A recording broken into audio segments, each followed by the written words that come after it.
They chose to provide honest reports of WNBA ratings.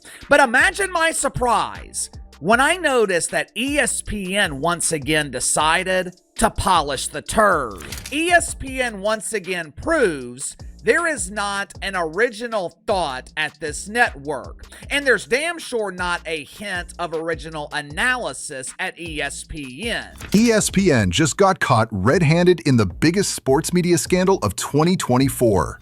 Internal documents, leaked conversations, and undeniable data prove the network has been running a coordinated takedown campaign against Caitlin Clark, the woman who single-handedly saved their WNBA ratings. They've been caught manipulating coverage, fabricating controversies, and systematically erasing her impact while secretly profiting from her success. The evidence is so damning that even ESPN's own talent is calling them out. Buckle up, this conspiracy goes deeper than you think, and the receipts are about to end careers. This is one of the reasons that ESPN's influence is rapidly diminishing. Let's start with the smoking gun that sparked this investigation. When the 2025 WNBA All-Star Game ratings were released, something extraordinary happened, and ESPN's response revealed everything we needed to know about their true agenda. As revealed on Tuesday, when compared to last year's All-Star Game, which featured Clark against Team USA, this year's game saw a 36% decrease in viewership when Clark was forced to miss the event due to injury. Any rational sports network would acknowledge this obvious connection. ESPN did the opposite. There was over 3.4 million viewers watching the game last year, and that's down significantly this year. However, they compare the numbers to 2023. In what can only be described as journalistic malpractice, ESPN celebrated the rise in viewership in their coverage, conveniently omitting any mention of Clark's absence or the massive ratings drop compared to her 2024 appearance. They literally tried to spin a 36% decline as a victory, banking on their audience not doing the math. But here's where it gets truly sinister. Indiana averaged 1.18 million viewers per game in Clark's rookie season, while deliveries for all other WNBA games were relatively subdued, 394,000. That's a 200% increase in viewership whenever Clark takes the court. ESPN knows these numbers better than anyone. They're paying for the broadcasting rights. But then on this graphic, obviously, you're only comparing it to the numbers in 2023 because the viewership is down significantly from what it was last year in 2024. You can see in 2013, it had around 800,000 viewers. And then the last few years, obviously, the year after the bubble was one of the lowest with less than 500,000 viewers. And then you have 734,000, 850,000, which was in 2023, and then last year in 2024, and then you can see the numbers here. So why are they actively downplaying the Clark effect? The answer lies in what ESPN fears most: losing control of the narrative they've spent decades building around women's basketball. The evidence of ESPN's coordinated effort to diminish Clark's impact stretches back months, revealing a pattern so deliberate it's impossible to dismiss as coincidence. Caitlin Clark fans have been angered after ESPN snubbed her in the list of the top 5 women's college basketball stars, with WNBA icon Sue Bird also criticizing the network. Think about that for a moment. The player who single-handedly transformed WNBA viewership, broke attendance records across the league, and became the most-watched women's basketball player in history wasn't deemed worthy of ESPN's top 5 college stars list. Even WNBA legend Sue Bird called out the absurdity. But the snubs didn't stop there. The Indiana Fever guard and all-star captain was sidelined due to a groin injury, and as history has a tendency to do, it repeated itself when it came to viewership. Yet ESPN's coverage consistently focused on everything except Clark's absence and its obvious impact on ratings. This wasn't oversight, this was strategy. ESPN had decided that acknowledging Clark's true influence would undermine their carefully constructed narrative about WNBA growth being a collective effort rather than driven by one transcendent star. But why would they want to suppress this truth? I think most of it is rooted in jealousy. It's why WNBA players and their pretend friends in the mainstream media are constantly trying to diminish her. Here's what ESPN doesn't want you to know. Caitlin Clark's meteoric rise exposed the network's decades of ineffective WNBA coverage. For years, ESPN had convinced sponsors and viewers that the league's modest ratings were simply the ceiling for women's basketball.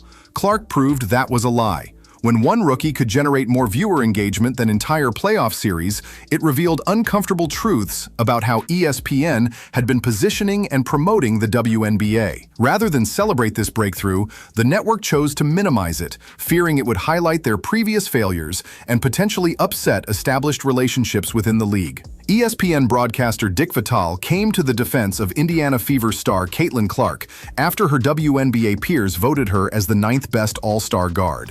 Women of the WNBA voted Caitlin Clark as the 9th best guard. They sure pay a lot of attention to the 9th best guard.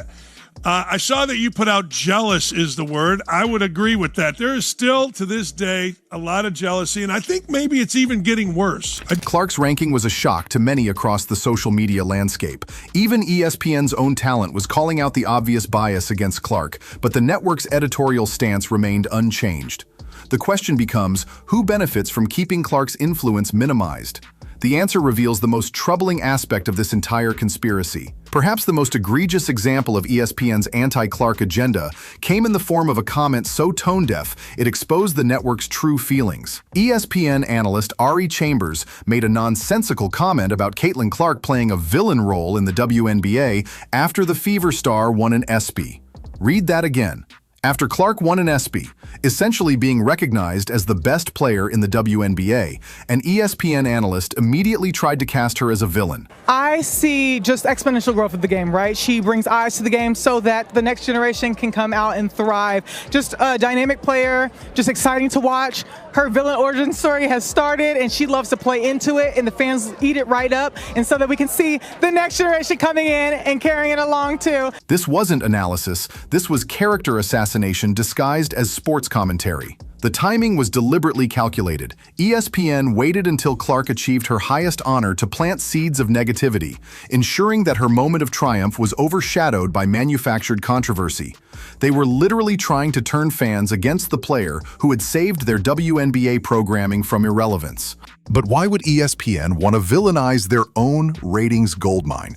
The answer reveals the depth of the network's betrayal and the true scope of their agenda. The most damning evidence of ESPN's campaign came in how they handled the aftermath of Clark's injury and its impact on WNBA viewership. Clark has not played since she injured her right groin July 15th against the Connecticut Sun. She ultimately backed out of the WNBA All-Star Weekend after being tabbed in All-Star Game start. Without Caitlin Clark, the WNBA and all their pay us what you owe us action, that action will sink. Any honest sports network would have acknowledged the obvious connection between Clark's absence and the subsequent ratings decline.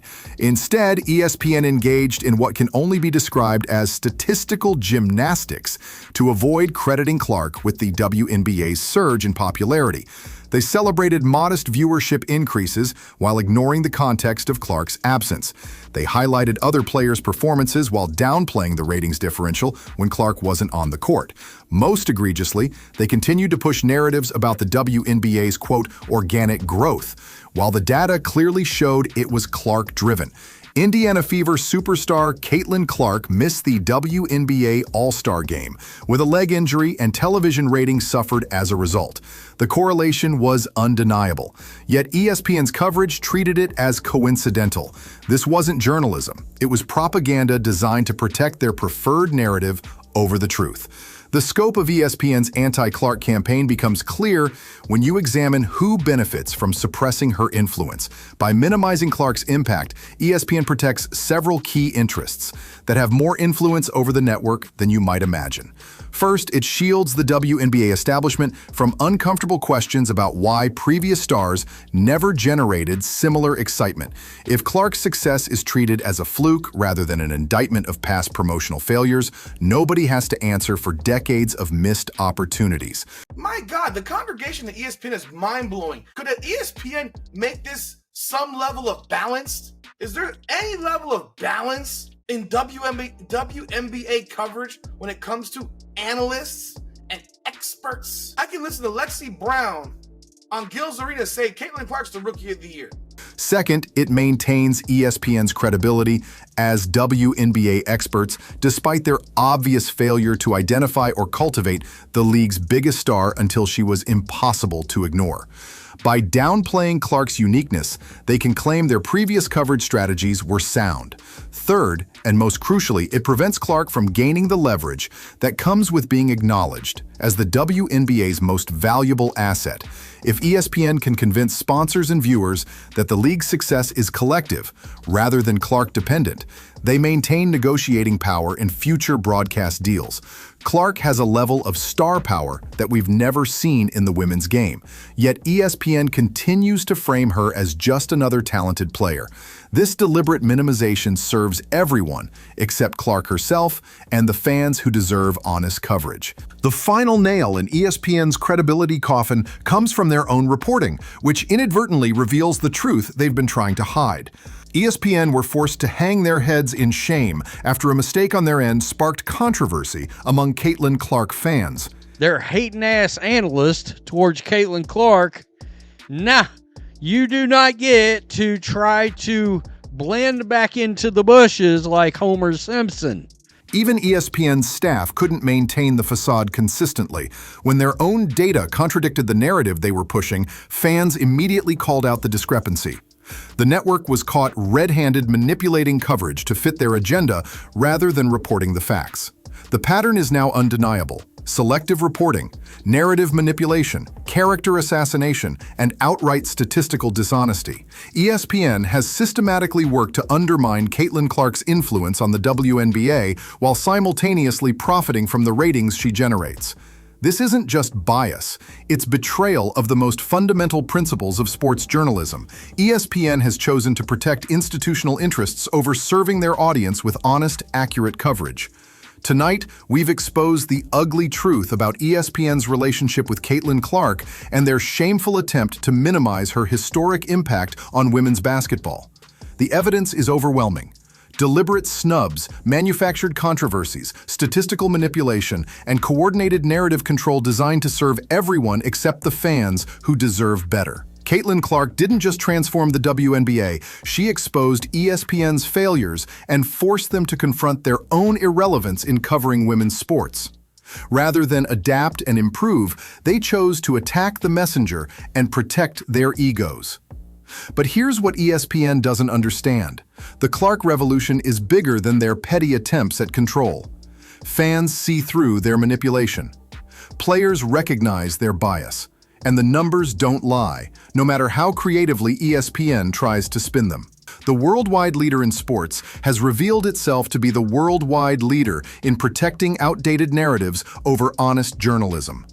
They've chosen institutional preservation over serving their audience, and they've been caught red-handed. This story isn't just about one player or one network. It's about the future of sports media and whether we'll accept manipulation disguised as journalism. The choice is ours, and the evidence is clear.